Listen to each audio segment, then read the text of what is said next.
Hello everyone, and welcome to my 100th video upload. For this video, I wanted to do something really special, so I messaged as many narrators as I was able to ask them to be part of this collab. And thanks to all the narrators that were able to help me out, we have this 2-hour mega collab. I wanted to thank every narrator in the video for making this mega collaboration possible, and I hope everybody enjoys it. I hope everybody finds at least one new channel from this collab to go subscribe to, someone that they're going to love. A lot of work went into making this on everybody's part that's in it. So if you find the time to listen to the whole video, that's great. If you can't, I understand.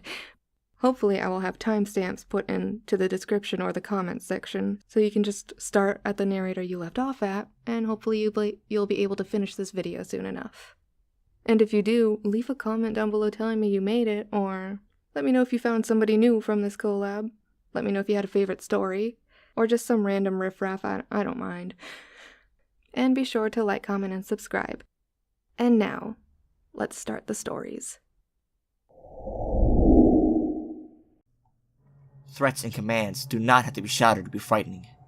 The context behind them can have more weight than any raised voice, even when given as casually as a drink's order. This is how they exercise their control. It was a while ago, long before I was even part of his life. He was confused and lonely, a child with very few real friends, and poor grades and a poor home life.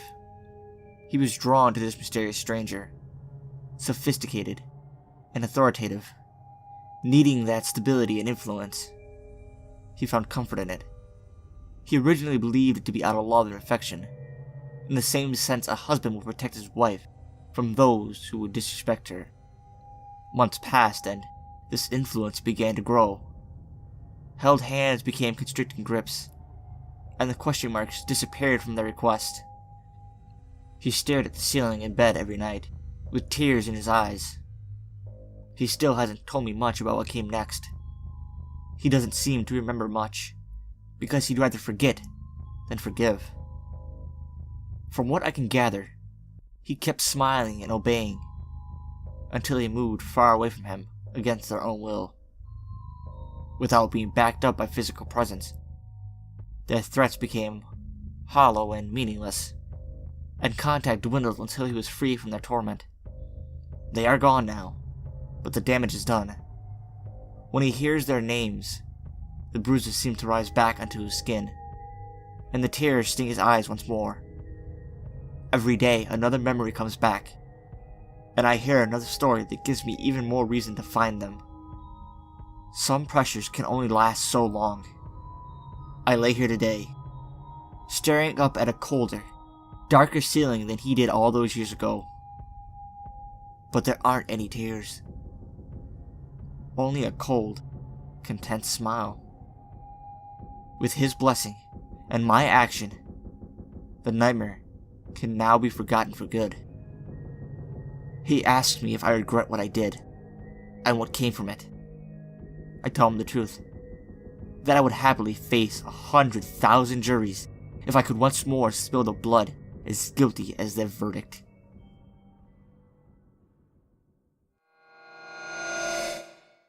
I'll start with a simple explanation. I work at a little rundown bar in a little rundown town. My boyfriend and I both work there, but get off at different times. I get off first, then him. Another fun fact, I don't have a car. On with the show. One particular night, I had left work feeling a little uneasy about going. Kelly had explained that everything was fine and enforced I needed to go anyway to let the dogs in, as it was cold and damp. I finally worked up the nerve to ride off into the night. It was about 12 and so dark, I was lucky to even stay on the little road provided in this small town. About halfway to my house, I got this feeling. The feeling you get when you're alone in the middle of the night. The experts call it paranoia. I stopped my bike, looked around, saw nothing, so I let it go. I got back to pedaling and listening to music. Sum 41, baby. They made me feel safer for the moment. But after a few more feet down the road, I got that feeling again. Someone was watching me, and I could feel their eyes on the back of my head. I stopped, turned, and searched the darkness. There was, once again, nothing there.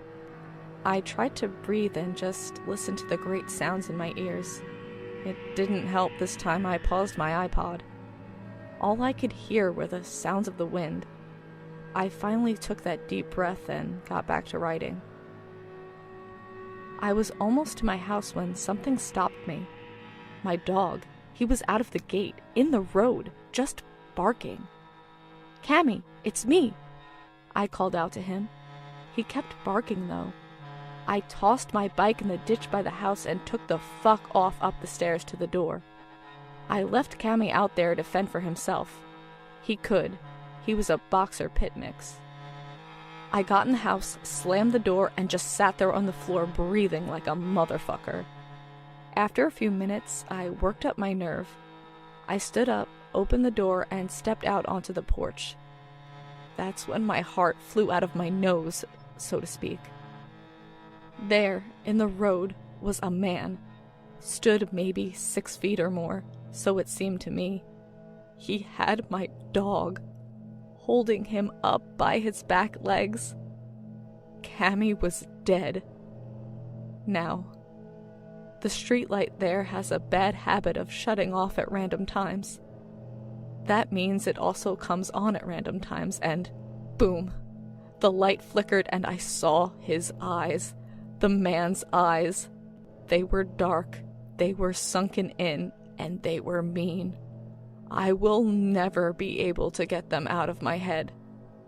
This drugged out motherfucker had been following me, and he killed my dog, my big ass hulk of a dog. With what? I don't know, but he killed my baby. I stood there staring into this man's sickening eyes for what seemed like years. Right before the light went out again, the man slowly smiled and dropped the dog. I took off inside and slammed the door, making sure to lock it. For 10 minutes, this man kicked and punched the door. I thanked all the gods that night that there were no windows on the front side of the house. He couldn't get in. When he finally left, I called Kelly in a fit of tears. We moved yesterday, but I haven't slept in a week.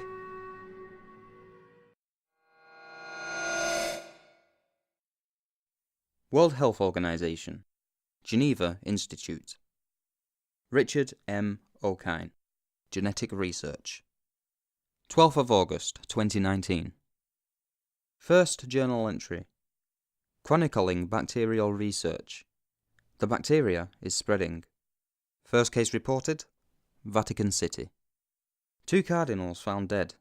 Cause of death, ubercatabolysis. Also, skins were described as burnt off. 32,000 reported cases in 2 days. Symptoms include clicking sound coming from the throat and onset of severe arthritis. Death in 30 minutes after symptoms are manifest.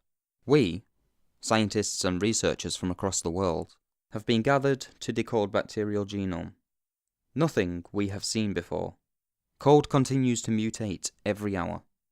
This might be the most difficult research endeavour yet. 15th of August, 2019. Reported case. Neighbours discover couple dead in apartment. Their 3-month-old baby is still alive. Research shows babies born before infection are immune till 9 months. There is still a lot we do not know. 22nd of August, 2019. Bacteria spread estimated at 78% globally. It is in everything. Soil, water, food, the air. We are breathing in the bacteria. 23rd of August, 2019. 7:32 p.m. Jenny Madeline is dead. The infection is here. 8:01 p.m. Lucas Privori, our lead researcher, has begun exhibiting symptoms. He has been infected, and we are powerless to stop it. 23rd of August, 2019. Privori is not dead. The man is not dead.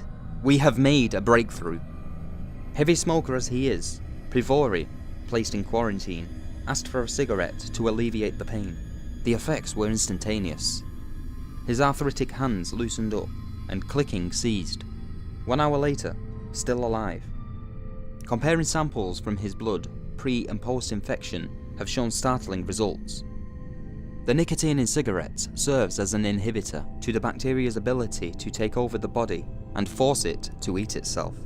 Unfortunately, bacteria mutation still goes on and will activate ubercatabolysis unless patient takes in nicotine every hour.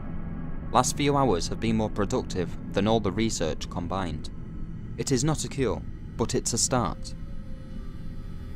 27th of August, 2019. The tobacco industry is having a field day. When news of the nicotine as an inhibitor to the villanome's bacterial infection hits the airwaves, everyone has turned into a smoker. I passed a child today on my way to the institute, no more than 12 years old. Smoking. Anti-smoking groups are now defunct. Members clamouring for the very thing they called poison. We have all been infected by the bacteria now, and must smoke to keep alive. The price of a cigarette pack has shifted from $5 to $60, estimated to reach $150 before the year is out. Nicotine is the new currency. Money means nothing now. 1st of August, 2019. Society is crumbling. Apple, Google and Coca-Cola have been replaced with Marlboro, Camel and Mild 7. The rich are buying cartons upon cartons, in fear that companies will hoard them and increase prices again. Tar babies, people who go through trash cans looking for cigarette butts to smoke because they cannot afford cigarettes, are now rampant through the world. Babies, 9 months and above, are now being given second-hand smoke to keep them alive. Pleas from the president of the tobacco industry to drop prices have fallen on deaf ears. Their statement: "Our repression for years made us few, if any, friends. This is our time, and we will remember all those that did not stand with us." A global pandemic and the tobacco industry holds a grudge. We are doomed. 13th of October, 2019. Villanomes has mutated. The first sighting was of a tar baby who became aggressive as his hour reached. Tar babies live from trash can to trash can, moving quickly, racing against every hour, hoping to find cigarettes or cigarette butts to survive. Some days, they live. Most of the time, many don't. Reports say this particular tar baby was overly aggressive and charged at a woman holding her baby. He was shot before he got to her. The new rage symptom has been confirmed. It has even become a game among rich kids. Go 30 minutes without smoking and let your symptoms kick in. Then smoke out before the hour mark and return to normal. So far, the nicotine still seems to keep everything in equilibrium, but if this new mutation is anything to go by, we need to find a cure soon before Villanomes finds a way to break through its inhibitor. 27th of November 2019. I write this with trembling hands. We may have found a cure for Villanomes, and we are afraid. Yuri Chavorin was found dead in his room. Slit his own wrists. His wife is inconsolable, and nobody knows how to tell her that her husband is dead after the tragedy that has already befallen her tonight. Before his suicide, Chavorin had been the most devoted researcher on finding a cure for Villanomes. So devout, on many occasions, he had been reminded to smoke up by his accompanying lab partner, myself included, because he was so engrossed in his work. He would lose track of time. On this occasion, he was working alone. His wife, wanting to surprise him, came to the lab with their 4-month-old infant. He went past the 40-minute mark. The rage symptom was in full force. Cameras show he pushed his wife into the wall, knocking her out. He took his 4-month-old baby daughter. He bit into her throat and began to drink her blood. Security got there 3 minutes after. Chavorin was coherent and aware of the situation. In shock, and not dead, his wife. We can still hear her screams echoing through the halls. Chavorin was tested. There were no traces of the Villanomes bacteria. None. To put a complicated medical explanation simply, the infant burnt out the bacterial infection. Chervorin killed his infant and lived. The weight of this realization was too much for him to bear, apparently. News of this will get out. And when it does... This may be my last entry, because, after what we know we must do, I don't think we would want history to remember this. Ever.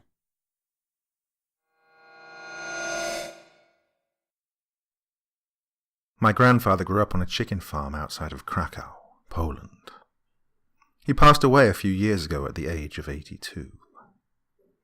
A few days before his passing on, due to an aggressive form of stomach cancer, he sat me down next to him in his old rocking chair and said in his familiar Polish accent, "After I took a boat to New York, I promised to leave this story behind."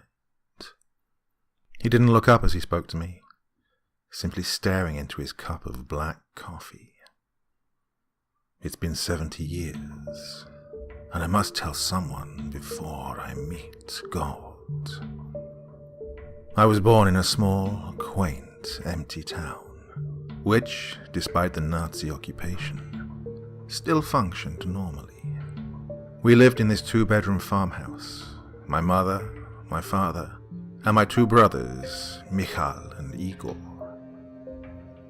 I'm sorry, you never got to meet any of them.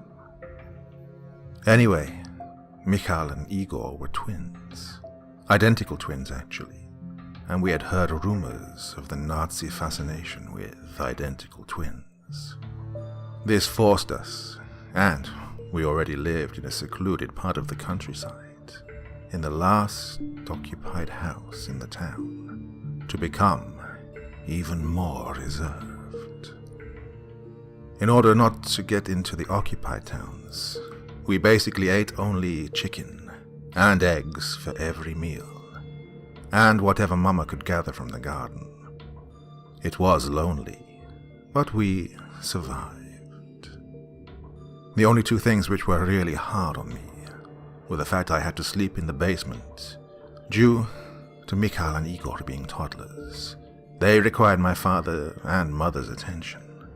The basement was cold, with only a small window, and moonlight was the only light I got. Because of this, I always delayed going down there until I was absolutely exhausted, so I wouldn't have to lie there awake. On the nights that I couldn't manage to sleep, I would look out of the window, which gave me a small view of the garden and the large abandoned water well. This was my daily activity throughout those lonely, war-torn nights. In general, it was boring and uneventful, but occasionally I would catch a glimpse of a family, or even just a man, or 2 lovers, sneaking their way through our garden up to our front door. They always looked rushed and frightened, and sometimes wore tattered uniforms.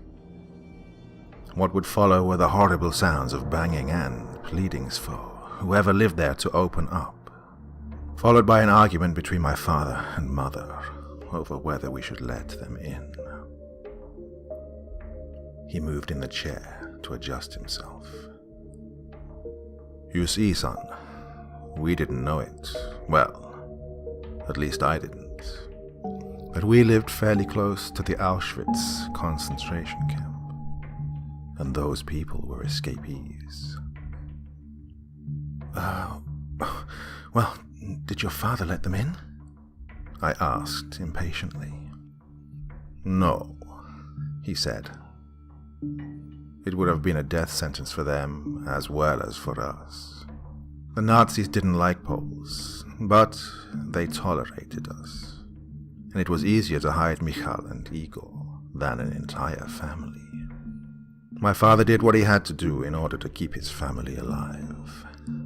As the war went on, fewer and fewer people started showing up in the middle of the night. Only our chicken and vegetables began to disappear. Losing our only supply of food would not have been a possibility, and at this point my father knew it was probably the escapees. So, he built a fence around our property. Despite this, the chickens continued to disappear. They weren't killed, they were simply gone. Just vanished from their cages and pens. One night I decided to stay up myself, in order to see if I could find out the answer. I battled my tiredness until the wee hours of the morning, and, despite the poor lighting and rain, I caught a glimpse of what seemed to be a human figure run across the garden. I rushed upstairs to tell my father, and he ran outside with a knife, the best home defense weapon we could afford. But we found nothing. No one. The next day we did find something, though. Footprints, leading from the chicken cages to the water well.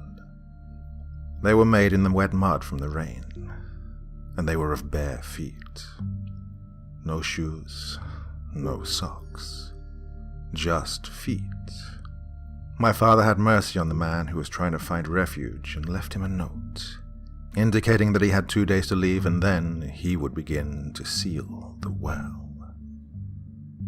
I waited impatiently for my grandfather to tell me the fate of the man. The following night I conjured up the idea to take a blanket down the well to the man, since winter was creeping in. I waited until my parents were asleep and I snuck outside.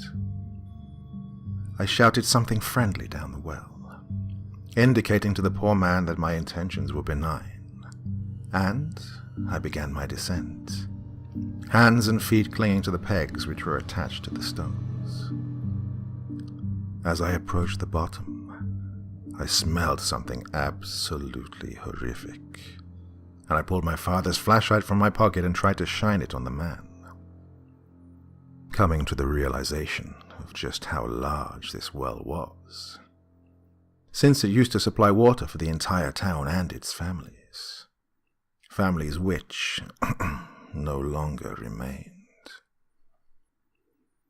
But I found no man, only a hole in the stone, where the wall of the well had collapsed, opening up to some kind of crevice. Only 2 meters wide and 3 meters deep and tall. Inside sat not a man. Inside was a family, with a skeleton-like creature as the only survivor. The light reflected off his sunken eyes and greyish skin.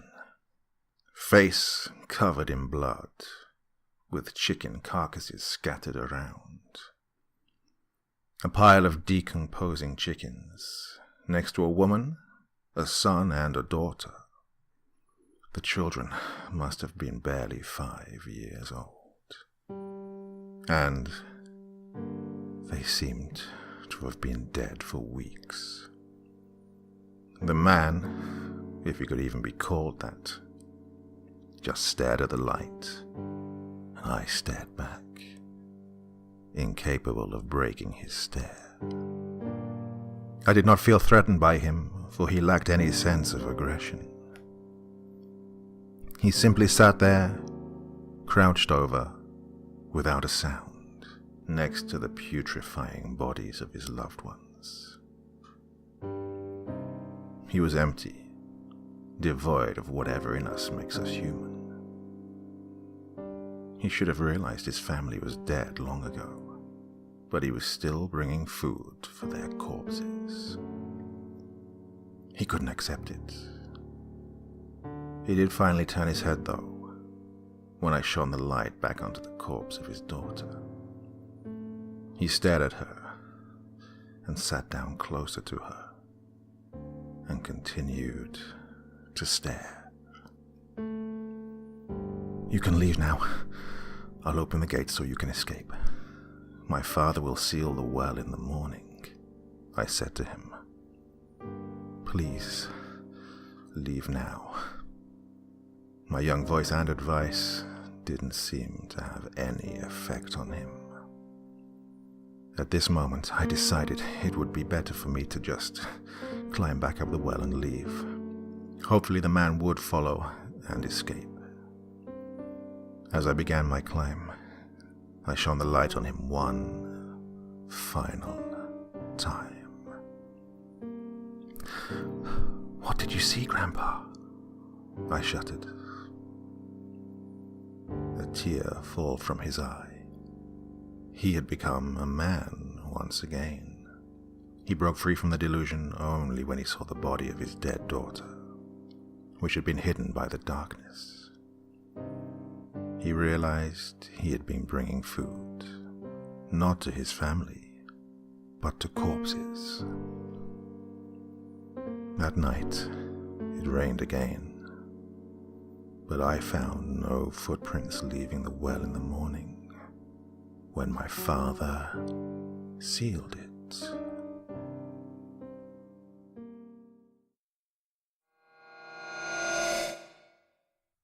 I've never been a big believer in the supernatural. I'm not all into horror shows and creepy tales of creatures in the dark. However, my fiancé is. We live in a little one-bedroom apartment in the city, right off the main strip. Now, I don't really like to do much on the weekends. I mostly like to hang out, play video games, and watch action flicks.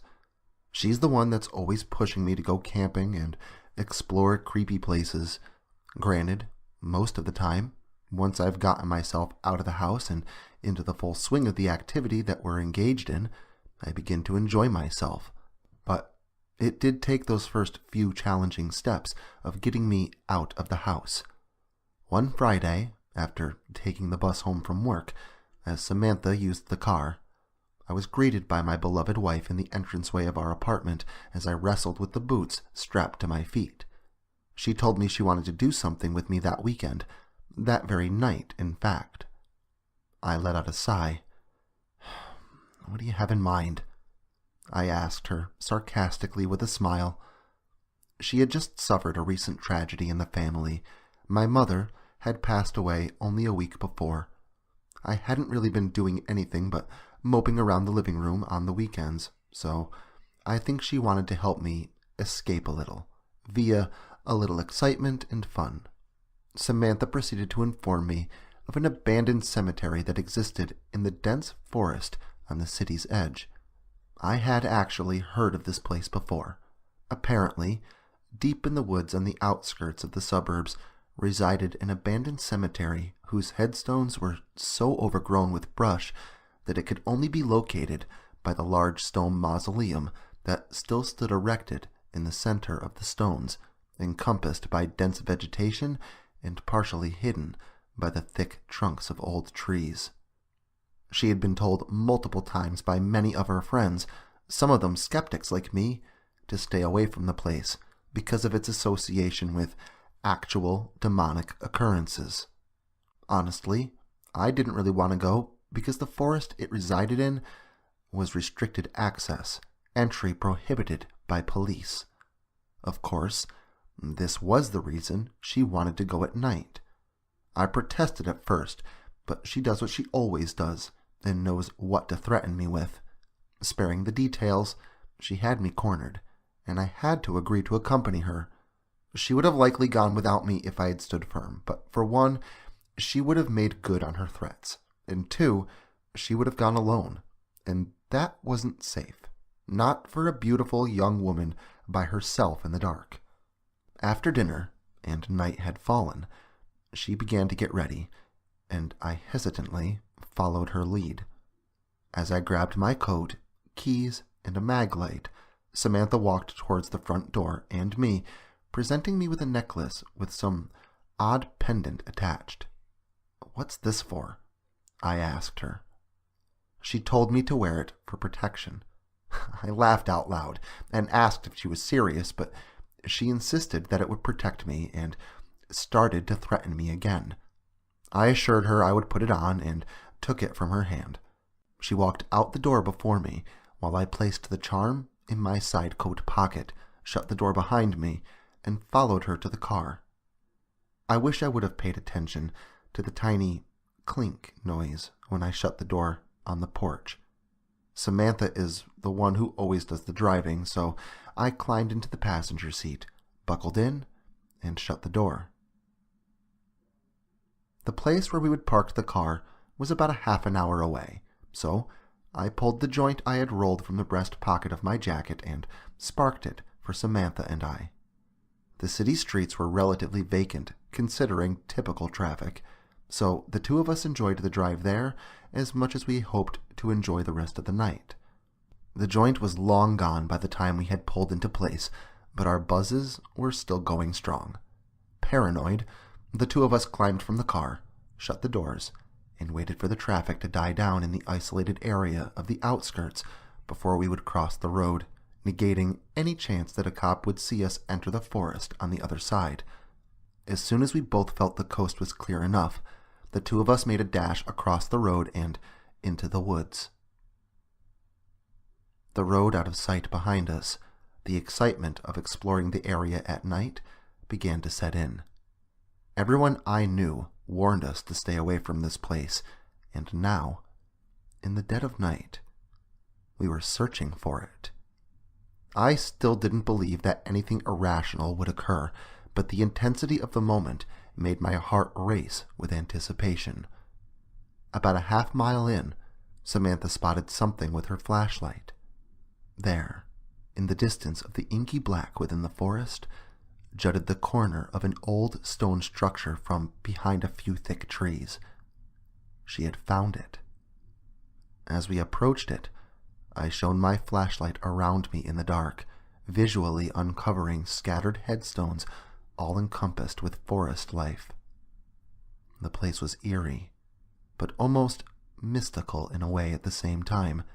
I lifted my gaze as we rounded the trees and seen that the rumors of the mausoleum's door being open were true.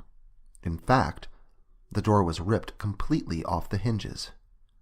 And that's why this place is off limits, I thought to myself, mentally blaming teenage miscreants for vandalism. I stepped into the building behind Samantha. Although some may have expected it, there were no scattered bones and piled corpses about the floor, nor did the walls bleed. It was just a vacant, musty, creepy-ass tomb. She began reading the various names inscribed upon the walls within. I took my second step into the building before a strong wind rushed through the forest, the breeze biting in the cold. Samantha covered her face with her hands, turned and looked at me, and asked what that smell was, gagging behind her sleeve. I honestly didn't smell anything. I reminded her that we were in an old mausoleum within an abandoned cemetery, and that odd, offensive smells could be from the obvious. She insisted that it wasn't the smell of death, more like eggs, but I honestly couldn't smell anything. After uncovering her nose, Samantha lifted her digital camera up to her face and began snapping pictures. The mausoleum flashed into spurts of what seemed like daylight before instantly blinking back into darkness. Within the brief moments of revealing light, I thought I saw something in the corner, a mass of shadow that didn't seem to brighten in the flash. But as I investigated closer, I saw that there was nothing there. I reached into my left jacket pocket, fumbling around for the small, slender object. Finding it, I asked Samantha if she wanted to smoke another joint with me in this creepy place. Most probably would have questioned lingering inside after seeing something slightly unsettling and surrounded by drawers filled with residing corpses, but being the skeptic that I am, I pushed all unhinging notions to the side without a conscious thought.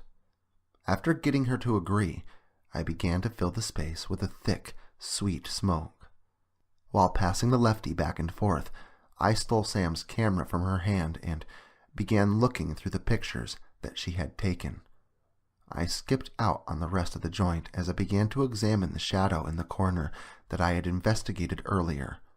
There may have been nothing in the corner in reality, but the camera's still frame sure made it seem as if there was. The photograph clearly depicted a man-sized, slender-limbed humanoid positioned in the corner amongst the shadows.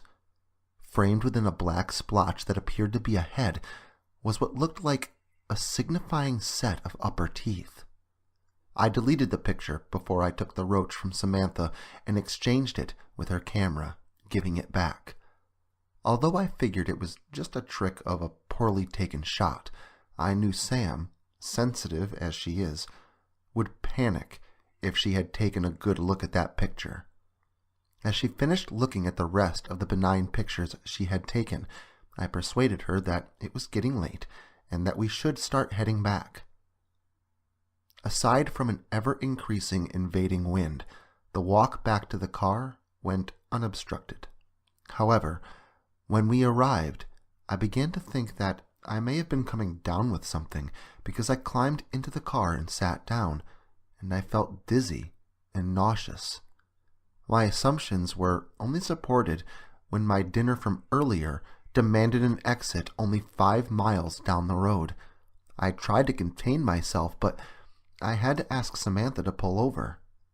She started to ask what was wrong when I opened up the door, but I only replied by retching up my supper and vomiting all over the pavement outside the door. My fiancé rubbed my back, trying to relax me as my stomach convulsed. When I had finished, the nausea had gone, but an intense belly pain remained. Grimacing with the sharp agony, I shut the door and motioned for my beloved to continue driving. She started inquiring about my status, but I reassured her I was fine. I closed my eyes, trying to ignore the pain, as she pulled from the side of the road. Samantha was commenting on the stars shining brightly in the sky, something unable to be viewed in the heart of the city. I opened my eyes to take a look as well, and when I did, I couldn't move my terrified eyes off the monstrous creature on the side of the road, only a few feet from the car. I gasped in terror, holding back my screams. It was only there for an instant, for when I blinked, it seemed to have disappeared. An instant, however, was all I needed. I thought I saw some kind of blackened humanoid standing near the edge of the black street. It appeared to have no eyes, a severe overbite, and dark veiny flesh that seemed to glisten in the moonlight. But as I said, I blinked, and it had gone. Samantha noticed my reaction in the seat beside her, and I told her it was the result of my stomach pain. Samantha's mothering instincts surfaced as she repeatedly told me to just lay back and get some rest, focused only on getting me home and helping me get into bed, thinking rest would help. The pain in my belly was so intense, I barely remember the drive there and getting out of the car. It was after I crossed the entrance of the front door, Samantha behind me, that I snapped back to reality. From behind me on the porch, I heard Samantha ask me what this was, as if I knew what it was she was talking about. I turned to take a glance at what it was she spoke of, and as I did, I saw the charm she had given me in her hand, the necklace that had fallen from my coat pocket when I shut the porch door. Samantha immediately started scolding me for not bringing it with me, telling me that I was likely sick due to some supernatural force. I probably would have just shrugged it off anyway, but in as much pain as I was, I just wanted to lay down. Demonic or not, I really didn't care. I just wanted to get some sleep. I felt so freaking lousy. Irritated with me and lecturing me the whole time, Samantha helped me get into our bed. She left me only to make me a cup of tea, but I was long asleep by the time she returned. I had the most terrible dreams that night. I was locked in some type of basement or subterranean system, full of doorways and tunnels, all leading into more rooms with stone walls and floors. Besides the occasional scattered rubble, the area was vacant. Despite this, however, I couldn't shake the feeling of panic, like I had to get away from something unseen. It was when I felt a burning skeleton-like grip on my shoulder that I awoke. I had apparently been screaming and crying in my sleep. Samantha had been trying to awaken me, but was unsuccessful for a while. It was when I shot into a sitting position, covered in sweat and speaking in tongues, that she decided to take me to the hospital. Due to my psychotic state, she was forced to call an ambulance. I opened my eyes to the beeping of monitors and fluorescent lighting above. I saw the concerned, smiling face of Samantha above me. I tried to sit up, but as I did, my movement was halted by a sharp pain in my side. Samantha implored me not to move, telling me I had just gotten out of surgery. Surgery? I asked, a little shocked and scared. Samantha's words fell silent when the doctor entered the room and explained to me what had happened.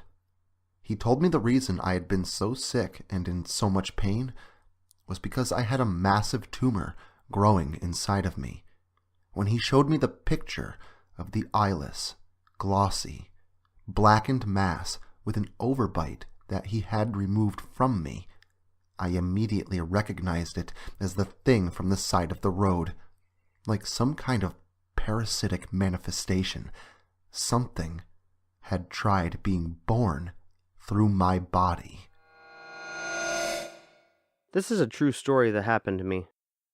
It was my first day sober after a 72-hour bender, and I finally felt human again. Later that night, I crashed out hard.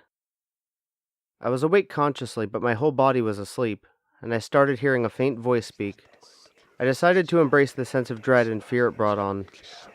Instead of trying to wake up or trying to shift my brain pattern, I began talking to the voice I heard by asking it questions about what it was and what it wanted.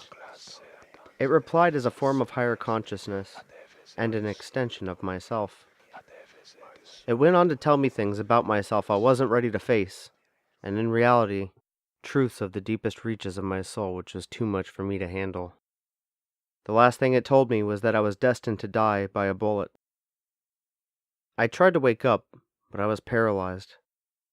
I managed to roll out of bed onto the floor, and when I tried to stand up, my knees buckled and I fell down almost like a baby trying to walk for the first time. I managed to sit up on the bed finally awake, and trying to process what the fuck just happened, when all of a sudden it sounded like someone emptied a full clip of a large caliber pistol. I jumped on the floor and laid flat on my stomach to avoid being hit by a stray bullet.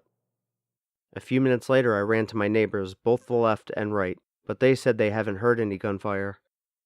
I was terrified. In the months since, I've been shot at 3 times, one of which I just barely escaped with my life.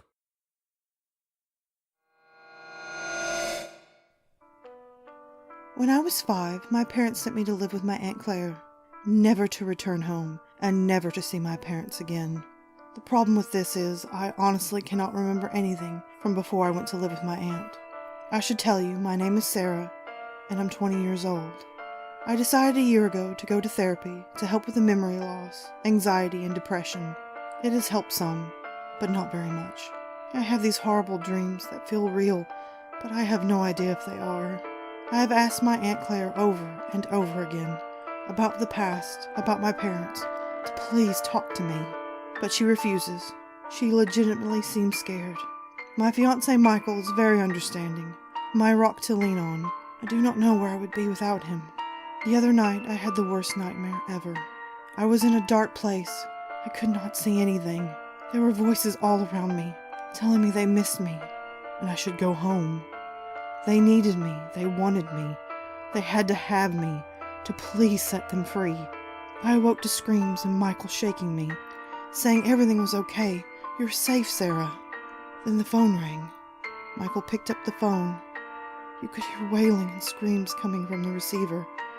2 voices in perfect unison saying, "Please come home, Sarah. Set us free." And then the dial tone. The next day, Michael said that his job was sending him on a work-related travel. I didn't think anything about it because it was part of the norm. So I decided later that day I would go see my aunt to find out everything, no matter what. Aunt Claire, I beg you, please tell me. Things are getting so much worse now. Nightmares and now strange phone calls in the night. She looked at me concerned. Sarah, it is a horrific story, and I have tried to shield you from it all these years. I mean, you don't even have any memories from then. She finished what she said. Please, Aunt Claire, please. I beg you. Sarah, all you need to know is a strange man moved to town that year. He was like a savior to the town. He helped the town thrive, and everyone was happy. Your parents sent you to stay with me for a weekend visit, and the next night a fire broke out. It was so devastating that no one could go in, and no one came out. That is all I know. Several days went by, and Michael called me. It was staticky, and his voice cut in and out. All I could make out was, "Don't go back. Evil. I love you." Click. In a panic, I called Michael's boss to ask where he was. I was told Michael took a leave of absence and was traveling to his wife's hometown. I don't understand. Why? I thought. I decided to go back to my hometown myself. It was a long, long drive. When I pulled into town, it was like something out of Silent Hill. Foggy smoke, charred buildings, ash laid on the ground, and an almost eerie silence was in the air.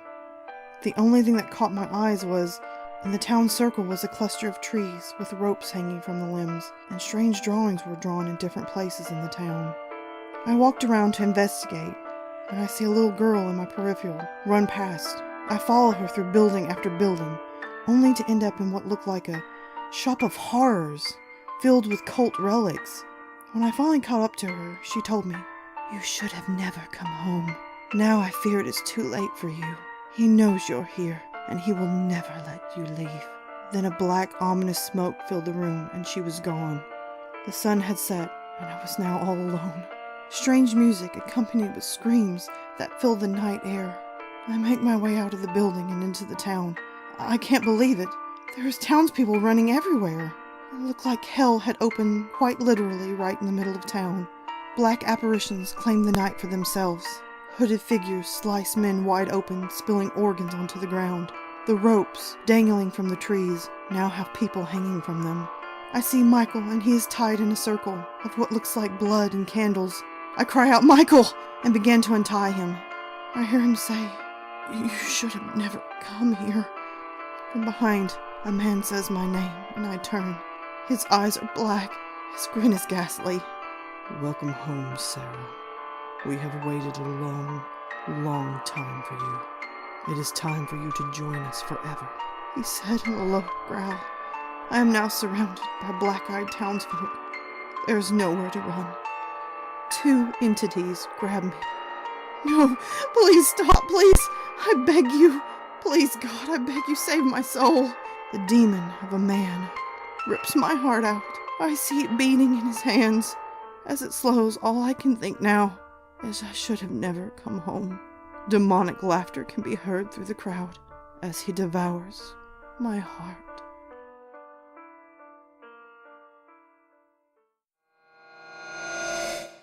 My life had fallen into shards of glass so sharp that nobody could attempt to piece me back together without being cut themselves. My marriage was over. My son didn't know my name. I lay in my own filth, plunging a used needle into my vein. I wanted to die, but I was afraid. So I just lived as recklessly as I could, hoping to be taken by one final misfortune. But they kept piling on, kept stacking up. Broken homes, jail time, people harmed by my outbursts of misery and disgust for my horrid existence, as well as for the joyous existence of others. I did everything you could think of, and many times I enjoyed it. But always I thought of my wife and child, the misery they had went through dwelling with me, their faces of fear from my approach. I tried to fix myself before, tried rehabilitation. Members of my family tried intervention, and I remember the tears of joy when it looked like I had beaten my addiction. My wife wanted me back. My son would let me hold him again. My dad told me how proud he was. Now I'm here, in this alley with nothing, Nothing but these awful memories. I ruined everything that those who loved me tried to do. I was a scar upon their lives, a blight. They wanted to forget me, forget who I once was to them. But didn't they know I wanted the same? Did they think I enjoyed tearing out each of their hearts? That this was just another tweak in my spiraling staircase into perdition? I lay there, numb to all. The foul chemicals coursing through my body, offering their lying comforts. I would face another withdrawal soon, another lockup, and I wasn't ready. But then he appeared. My friend. The one that came to me in my dreams as a child. I remember how proud he used to say he was of me, how much I've grown since the day I was born. I never questioned him where he attained the knowledge of my birth and thereafter. It was a dream. All he ever said were good things before. He made me feel like I actually played a big part in the world around me, that he claimed to see at all times. But I noticed on his giant black stone face an expression, one that was shared by everyone who knew me before.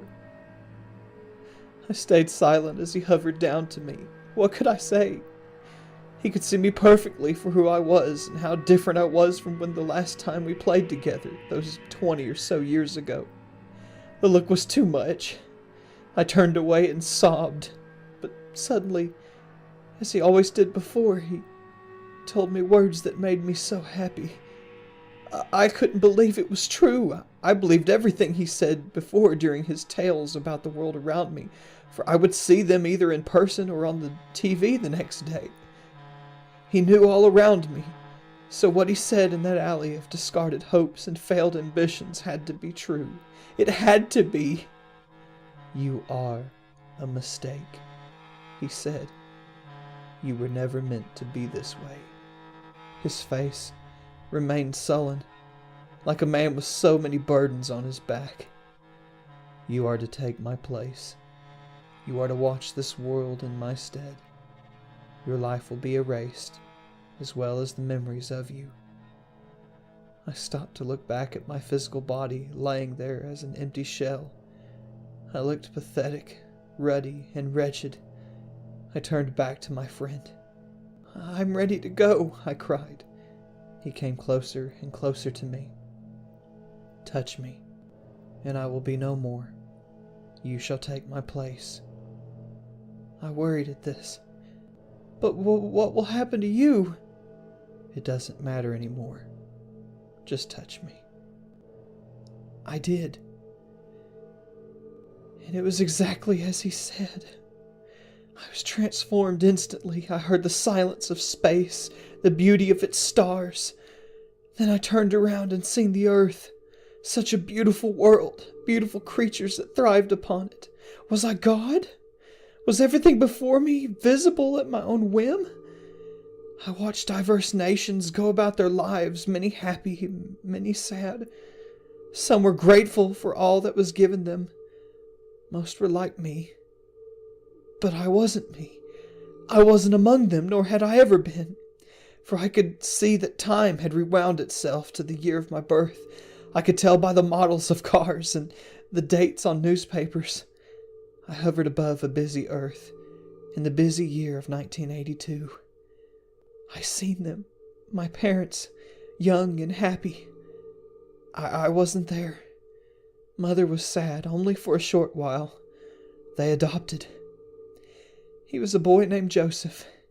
He is healthy as he grows. He obeys them, even onto his teenage years. He is at prom. He has his first kiss. It's with the girl whom once I called my wife. She's smiling. She is happy, and it remains. He's good to her throughout her marriage. They're expecting. It's a boy. They name him Wyatt, like she always wanted. He is beautiful. He still has her eyes, but Joseph's smile. He's a happy boy. His daddy is good to him. He takes time to play with him, to talk with him as he grows. I watch him sleep one night, and I decide to visit him in a dream. My time was short as I was passing through. I told him how proud I was of him, and how good a boy he was, and always stay the same. We laughed together. Oh, how I wish I could have stayed with him, but I had to leave as he awoke. Time stretched on, and I lost sight of him. Too many wretched lives, too much sadness. I had to see the boy again. He was happy and joyous, but when I saw him again, he lay in a filthy apartment, alone, except the needle in his arm. I realized then that no one could help him. They had never been where he was. They didn't understand. But I did. And I wasn't there. I could have fixed myself, and shown this boy how to fix himself. My son. He's lying there wishing for death, wishing to hear the words that I must say to him in this vision. You are a mistake.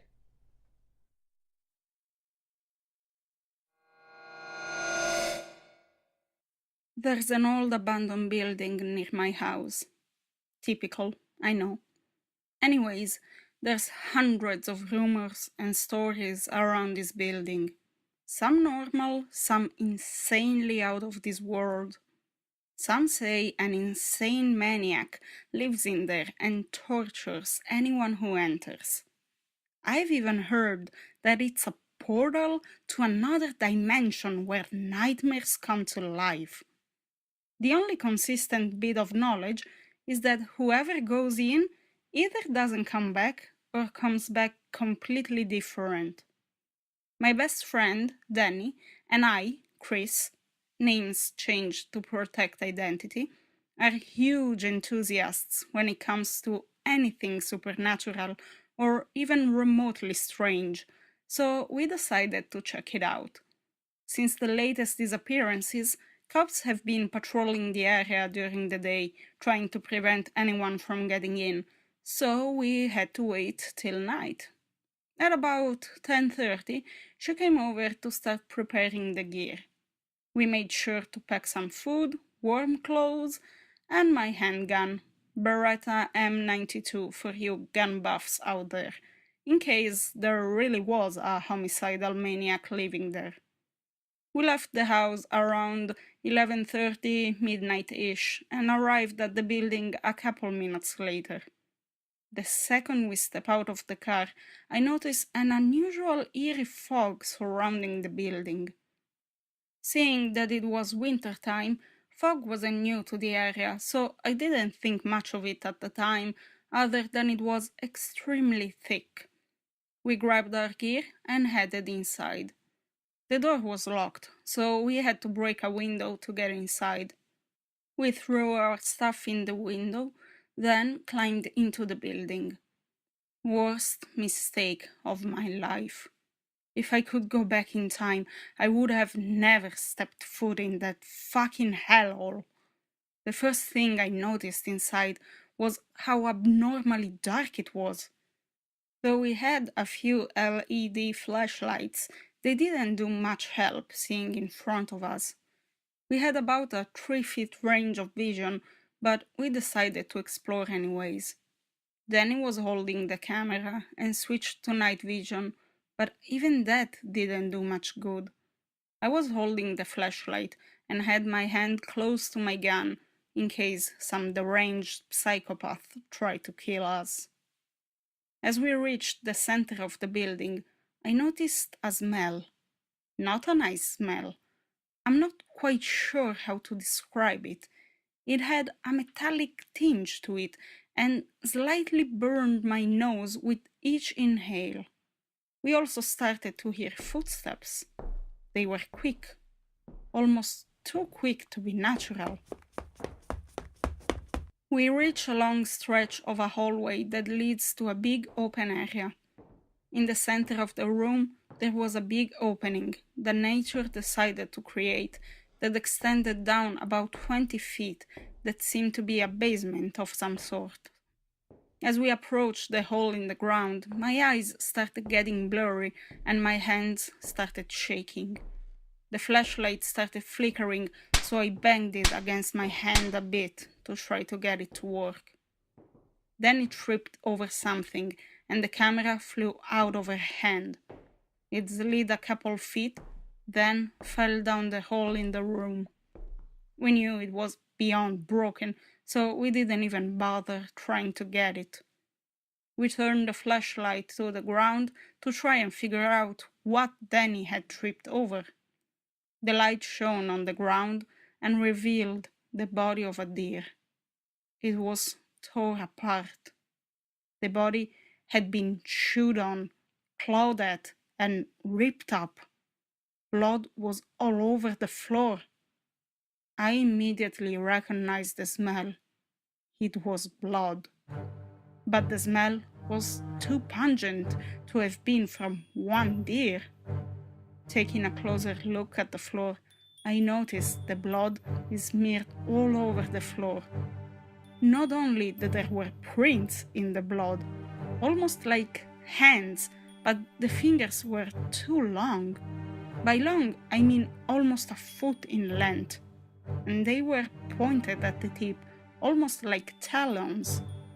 The prints were everywhere, on the floor, on the walls, and a few even on the ceiling. The prints all seemed to lead to one room. The door to the room was barely hinged, and the knob was completely torn off. My heart was racing. What the fuck was in there? No animal could have done this. No living creature had prints like this. I'm consumed by curiosity, and before I could snap out of it, Danny is pushing the door open with me right behind her. What we saw still haunts me to this day. Bodies. Piles and piles of bodies. Some still intact, others dismembered beyond recognition. Some animal parts, some unmistakably human. The blood on the floor was about an inch high. There were the same prints on the walls and on the ceiling. Then, that's when I hear it. The same footsteps. Rapid. Stopping occasionally, then continuing again. The door shuts, and I swing around and shine the light on the door. No fucking handle on the inside either. It's coming from above me. I point the flashlight on the ceiling. A dark shadow darts across and out of my vision. I pull out my gun and blast a few holes in the door. It sounds like it's right behind us. Danny is screaming with fear, a piercing scream that has me on the verge of tears. I punch a hole in the wall where I had shot a few holes in. I'm able to use the hole as some sort of handle for the door. We push it open and run out as fast as we can. The door slams behind us and we feel like we're being chased. It's right behind us. Then he screams again. I turn around and see a face of pure terror. Then he stops running, and so do I instinctively. I go to ask her what's wrong, but she says nothing. I look down and I see 5 long twig-like fingers going straight through her body. I look back at her face, blood gushing out of her mouth. I see her mouth the word "run." Before I turn around to run, I look behind her and see a pair of small glowing yellow eyes. They're squinted, almost like whatever the fuck it was smiling. I turn around and run as quick as I can. I toss my things out the window and climb out as fast as my body could carry me. I get to the car and check all my pockets for the keys. Danny has my fucking keys. I smash the window with the butt of my gun and open the door from the inside. I jump in and hotwire the car. Don't ask me how I know how to. I throw the car in reverse and drive off as fast as I can. When I get home, I run inside and sleep on the floor because of the amount of blood on my shoes. I run into the kitchen with my shoes off and try to find the house phone. I call 911, but the phone lines are down. Cut. I'm not sure how else to get this story out there, so I'm typing this up on my computer to send it out to whoever is reading. Don't go into abandoned buildings. They're closed for a reason. I'm not sure how much longer I have because I heard something earlier. It sounded like it was in my living room.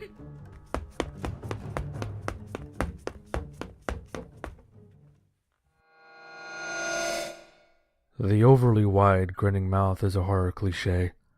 It's a trope, albeit a successful one, that's wormed its way into scary stories from around the world. So ubiquitous is its inclusion that it's taken on a legendary status. It feels like something that's always been around to scare people, right? In 1844, one of the first serial killers in Connecticut began a rampage. Little was known about the killer, save for their signature technique of disfiguration. While the victims were alive, they amputated their cheeks. When the bodies were eventually found, their toothy, skeletal smiles became fodder for nightmares, rumors, and legends. The killer was never captured. Starting in 2012, local Connecticut message boards and forums started to feature messages and questions about ghosts. There's a town in Connecticut called Monroe. It is infested with hauntings. 2 cemeteries, Union and Stepney, are sites where ghosts can be found wandering between headstones and sometimes out into the road. In November 2012, there was an enormous uptick in the number of sightings, which precipitated the message board posts. Those who saw the ghost began having nightmares. Those who read about the ghost began having nightmares. The nightmares themselves were unique, save for one shared feature. They ended with the dreamer thinking they woke up, then seeing a white, ghostly woman with devastating facial disfigurements crouching on their chests. She'll stare at them and trace her fingertips across their faces as she grins with her hideous, wide smile. It's not unusual for cultural events to shape the content of dreams. Following the release of the movie The Exorcist, it was widely reported that people were having dreams about demonic possession.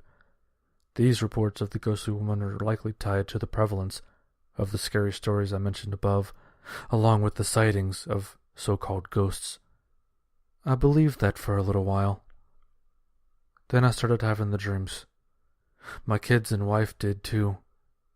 Each night, I'd watch, paralyzed, as the woman sat on my chest and touched my face. I'd wake up from the nightmare sweating and experiencing pain in my cheeks and chin. Soon after, the kids would start to scream. Online searches for the identity of the 19th century serial killer have gone through the roof over the years, according to Google's list of trends. Other trends have started to show up too. Facial pain, difficulty swallowing, temporomandibular joint disorder symptoms, facial eczema. Maybe it's just my own paranoia, which, I admit, is growing by the day, but I can swear people around here are smiling more often. They're joyless smiles, but smiles nonetheless. My wife, whose stern, no-nonsense expression is legendary at the school where she teaches, now has smile lines creasing the corners of her mouth, and they're turning redder as the days, weeks, and months go by. My kids have always been relatively cheerful. Even when they're bored or tired, you can still see a spark of positivity in their eyes. That spark is gone, but their smiles are as wide as ever. Wider, maybe. The local Connecticut message boards are buzzing about a find someone made regarding the serial killer from 1844. Apparently, there was a chest from a Monroe church that had been given to the Historical Society in the 1980s. It was never opened and remained in the Historical Society basement for 30 years. The other day, on a whim, someone opened it. Contained within were the musings of an old nun. Musings on positivity, on happiness, on smiles. And there were drawings of people with impossibly wide grins. A knife was found, wrapped in cloth, tucked into the corner of the chest. Underneath it was a small bag filled with bloody fingernail clippings. This morning, before dawn, I had the dream again. She was on me. For the first time, I noticed the heavy cross around her neck. She caressed my face like she'd always done, but this time her fingernails began to scrape and scratch against my skin. It tickled, then it hurt. It hurt very badly. I tried to struggle, but I couldn't wake up. I couldn't get her off. The sound of a blood-curdling scream exploded through my dream, and I woke up. The woman disappeared. I looked at my wife in bed next to me. She was screaming as she slept. I watched as the corners of her mouth split, and with a sickening crunch, I heard her jaw dislocate. Blood poured down on the sheets as I grabbed her and tried to pull her out of bed and back into the waking world. Down the hall, I heard my kids shriek with pain. A half hour later, we arrived at the hospital. It was full of people bleeding from wounds on their cheeks. Some were worse than others. The place is overwhelmed and I don't know what to do. Even as we bleed, we're all smiling. In 1975, my best friend disappeared. I'm going to tell you what happened. It won't take long because the story is a short one, but that's a necessity of the facts. Quite simply, there aren't many. Here they are. His name was James Wade. He was 13 years old. One night, he went to bed, and the next morning, he wasn't there. The front door was open, and James was gone. The house, as far as anyone could tell, hadn't been broken into, and there were no signs of disturbance. James wasn't a troubled child, and his parents were decent, loving, and hardworking. They all lived together in a nice, middle-class neighborhood in the suburbs. No one ever saw him again. The police had no leads, no clues, and no suspects. The story pretty much starts and ends there. Pretty much, but not quite. James disappeared on Wednesday night. I saw him in school earlier that day, and he told me the previous night something had woke him up in the early hours of the morning. Exactly what, he couldn't say. It was late November, and when he'd gone to bed, the wind had been shrieking with a vengeance. But when he woke up, everything was deathly still. Maybe the sudden quiet woke him. Sleep is strange like that. Whatever. When he did wake, he woke with a crawling sense of dread. Like he just surfaced from a nightmare, and as he laid there with his heart pounding in his chest and the silence pounding in his ears, he heard something, faint at first. The low, heavy growl of the big diesel engine, somewhere close and getting closer. Then, as it approached his house, he heard a second noise. It took him a moment to realize it was a horn, taking care not to wake the whole street, tapping out a friendly rhythm, but it was a horrible noise, James said. Tortured and unnatural, like the honking of a dying goose. He crept to the window and looked outside. Crawling down the empty street at the unhurried pace of an ice cream van was an old school bus, a battered yellow GMC. One of those things that looked like a cross between a tractor and an old horse box. It looked like it had driven through a swamp. There were mud splatters radiating from out-rusted wheel arches, and dead leaves rotting in the windscreen grill. The windows were streaked with grime. At least one of them was cracked. Some of the body panels had been replaced, and the bodywork was a patchwork of yellow shades, adorned with black lettering that was peeling away, hanging off the sides of the bus like shreds of torn skin. James didn't switch on the bedroom light, and he didn't open the curtains. He just kind of peered through a crack between the drapes. But when he did, the bus rolled to a stop. It stood there for a few moments, idling the center of the road. Then its headlights flashed. By now, James' skin was crawling in terror. Seeing an old school bus on a quiet residential back street in the early hours of the morning was a strange sight.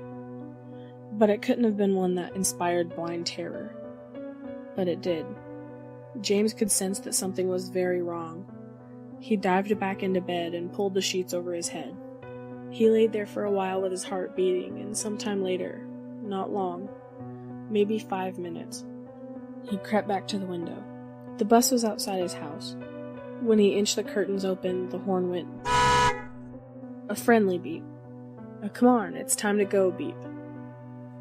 James went back to bed, and this time he stayed there. The horn honked a few more times. A few minutes later, he heard the bus pull away. On Wednesday morning, when I saw him in school, James had black bags under his bloodshot eyes. He claimed he hadn't slept a wink. He was clearly distressed. "I made a mistake," he kept telling me.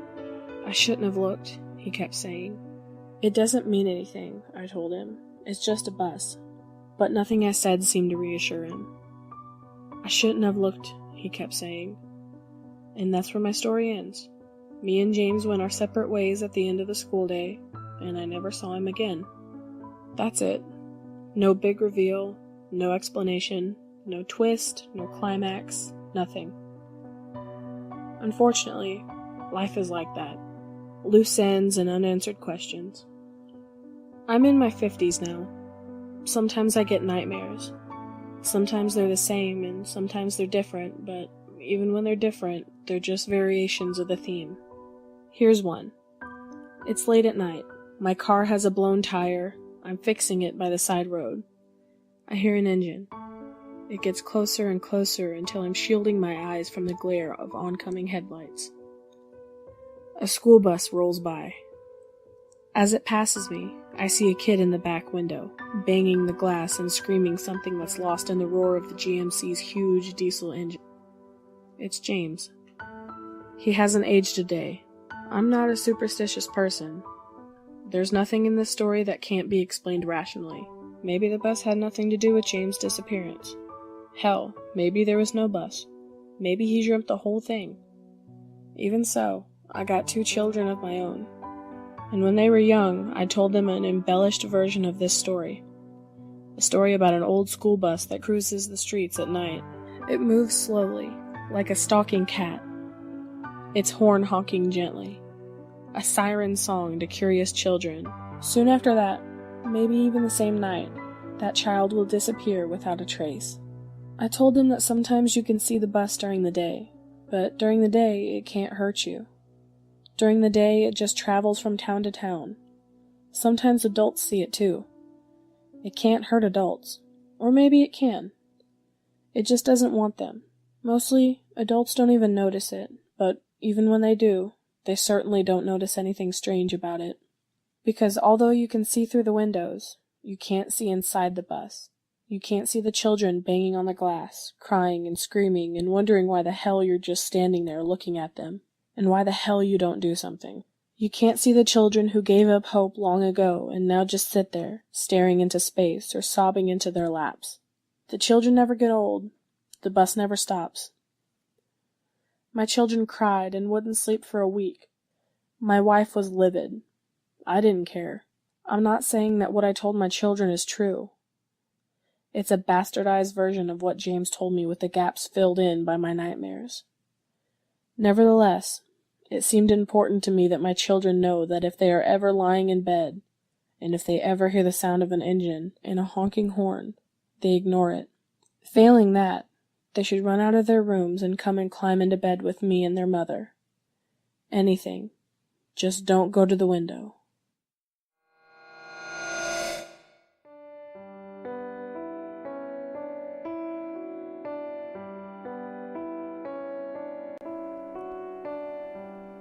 As the days had begun to get darker earlier, Janie felt the pull to get home to her boys sooner.